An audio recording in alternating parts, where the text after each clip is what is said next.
Bien, rebonjour les enfants.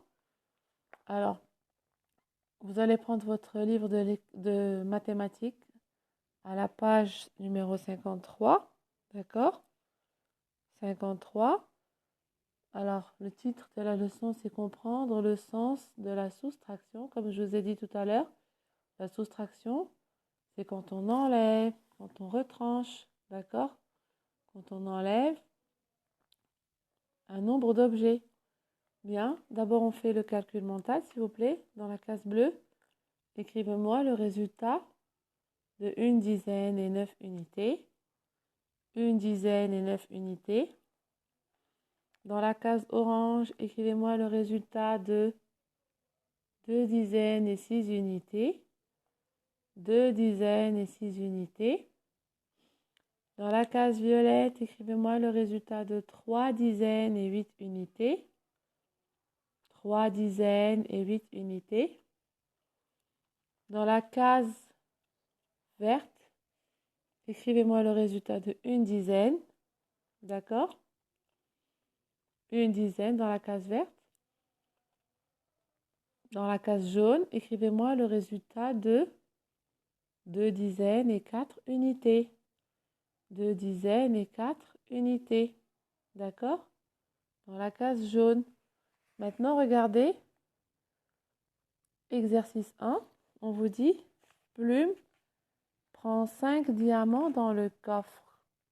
Plume, c'est le petit bonhomme qui est là. Prend 5 diamants dans le coffre. Combien de diamants restera-t-il dans le coffre? Regardez.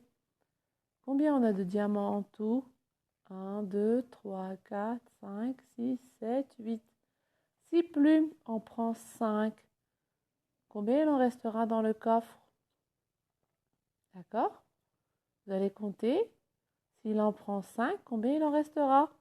Et là, vous allez écrire le résultat. D'accord? Maintenant, dans l'exercice 2, Plume prend 2 pépites d'or dans le sac.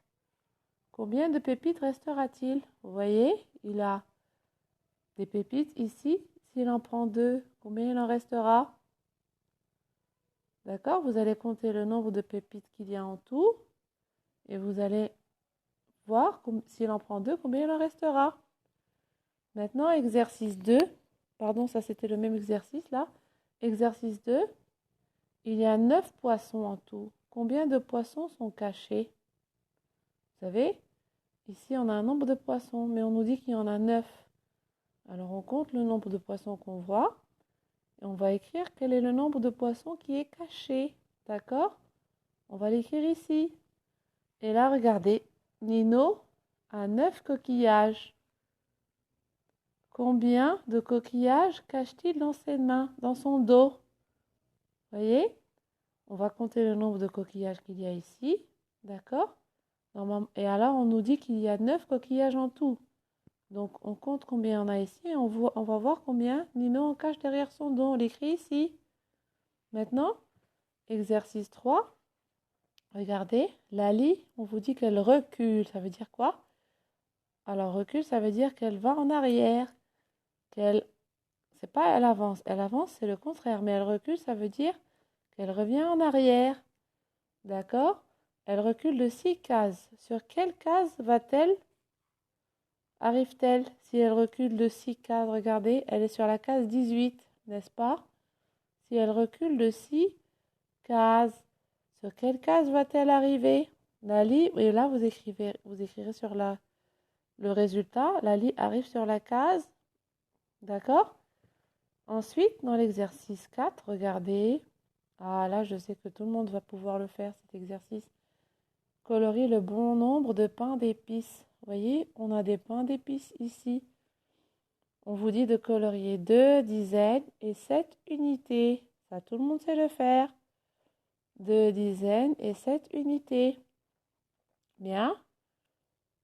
Très bien. Alors, vous faites les exercices, s'il vous plaît. Je reviens à vous dans 10 minutes pour corriger. Bien. Alors, à tout de suite.